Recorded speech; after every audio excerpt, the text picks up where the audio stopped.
కాబట్టి మీరు అమాది తయారైపోతున్నారు. రైట్. వెంకటలక్ష్మి గారు, ఓటమి భారాన్ని భరించలేకే చంద్రబాబు ప్రమాణ స్వీకార ఆహ్వానాన్ని తీసుకోలేకపోతున్నారా? దానికి రెస్పాండ్ అవ్వలేకపోతున్నారా? వెంకటలక్ష్మి గారు. ప్యానెల్లో ఉన్న వాళ్ళందరికీ పెద్దలందరికీ కూడా నా నమస్కారాలు. బిఆర్కే టీవీ వారికి కూడా నా నమస్కారాలు తెలియజేస్తూ, ఈరోజు చంద్రబాబు నాయుడు గారు ఆహ్వానించారు జగన్మోహన్ రెడ్డి గారిని. ఆయన వెళ్ళలేదు, మొహం చూడలేక రాలేదు అని చెప్పి చెప్తా ఉన్నారు పెద్దలు. గతంలో జగన్మోహన్ రెడ్డి గారు కూడా ఆహ్వానించారు చంద్రబాబు నాయుడు. షూరా ఆహ్వానించారా? మీకు తెలుసా? ఆహ్వానించలేదు, మమ్మల్ని ఆహ్వానించలేదని టీడీపీ ప్రతినిధి సురేంద్ర నాయుడు గారు చాలా స్పష్టంగా చెప్తున్నారు, విత్ ప్రూఫ్స్ చెప్తున్నారు. మీరు ఆహ్వానించినట్టుగా మీరు బలంగా చెప్పగలరా ఆహ్వానించారని? ఖచ్చితంగా చెప్పగలరు. అప్పుడు చంద్రబాబు నాయుడు గారిని జగన్మోహన్ రెడ్డి గారు ఆహ్వానించారు, ఆయన రాలేదు.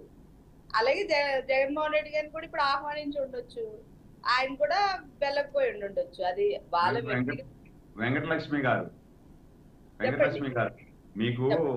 మీకు ఒకవేళ సమాచారం ఉందో లేదో నాకైతే తెలియదు, కానీ లాస్ట్ ఎన్నికల్లో ప్రమాణ స్వీకారం జగన్మోహన్ రెడ్డి గారు ముఖ్యమంత్రిగా ప్రమాణ స్వీకారం చేసే సందర్భంలో మాకు ఇంటర్నల్ మీటింగ్ లో కూడా జరిగింది. 23 వచ్చాయి కదా మనకు, మనం జగన్మోహన్ రెడ్డి పిలిస్తే మనం పోకూడదు అని చెప్పి మేమందరూ కూడా అన్నాం, కార్యకర్తలు నాయకులు కూడా.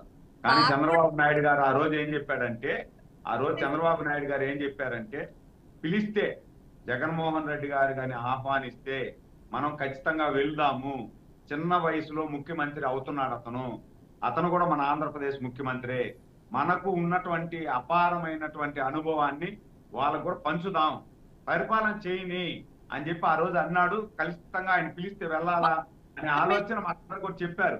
కానీ పిలవలా. రాజధాని మీకు తెలుసో తెలీదో, రాజధాని వెంకటలక్ష్మి గారు చిన్న సజెషన్. వెంకటలక్ష్మి గారు, కెమెరా ప్రాపర్ గా పెట్టుకోండి. వెంకటలక్ష్మి గారు, కెమెరా ప్రాపర్ గా పెట్టుకోండి. మీ హెడ్ కట్ అవుతుంది, ఫ్రేమ్ కి హెడ్ కట్ అవుతుంది. ప్రాపర్ గా పెట్టుకోండి, మాట్లాడండి.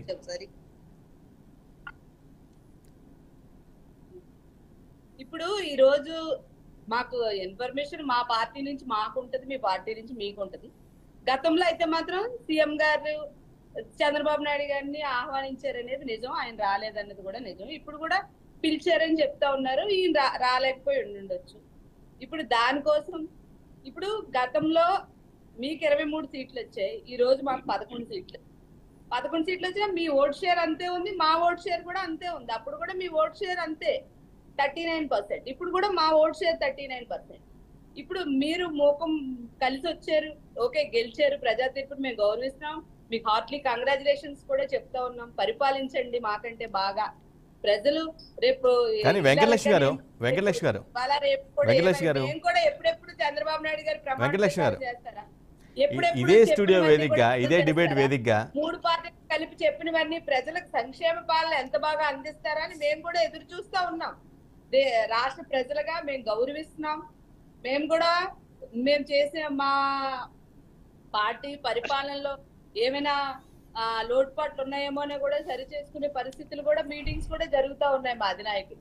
అట్లాంటప్పుడు ఇప్పుడు ఆయన పిలిచారు, ఈయన రాలేదు అని అనేదానికి ఆయనకి సభ్యత లేదు, ఆయన మోహం చూడలేరు అని అనడానికి జగన్మోహన్ రెడ్డి గారిని అంతకంటే ఇబ్బందులు పాలు చేశారు. అప్పుడు 2009లో రాజశేఖర రెడ్డి గారు చనిపోయిన తర్వాత ఆయన కూడా జైల్లో పెట్టించారు. కానీ వెంకటలక్ష్మి గారు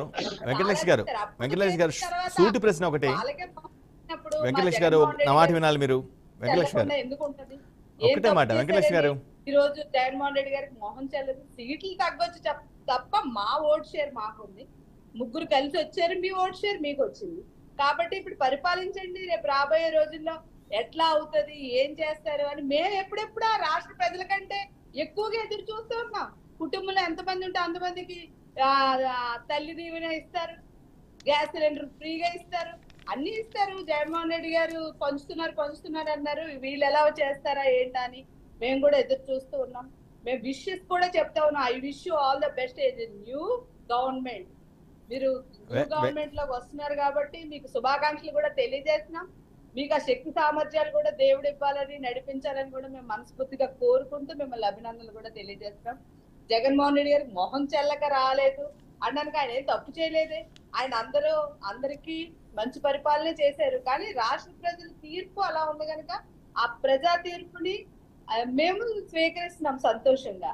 దానికోసం ఆయన రాలేదు అదంతా అని చెప్పేసి అనడం అనేది మాత్రం మేము కొద్దిగా సరికాదని వెంకటలక్ష్మి గారు మీరు ఇదే డిబేట్ వేదికగా నా డిబేట్లోనే మీరు చాలాసార్లు చెప్పారు ఖచ్చితంగా గతం కంటే ఎక్కువ బెటర్ రిజల్ట్ వస్తుంది, ఖచ్చితంగా గవర్నమెంట్ మళ్ళీ మేమే ఫామ్ చేస్తామని పదే చెప్పారు. కానీ 151 నుంచి 11కి ఎందుకు అంత దారుణమైన లాస్ చూడాల్సి వచ్చిందంటే ఏం చెప్తారు మీరు?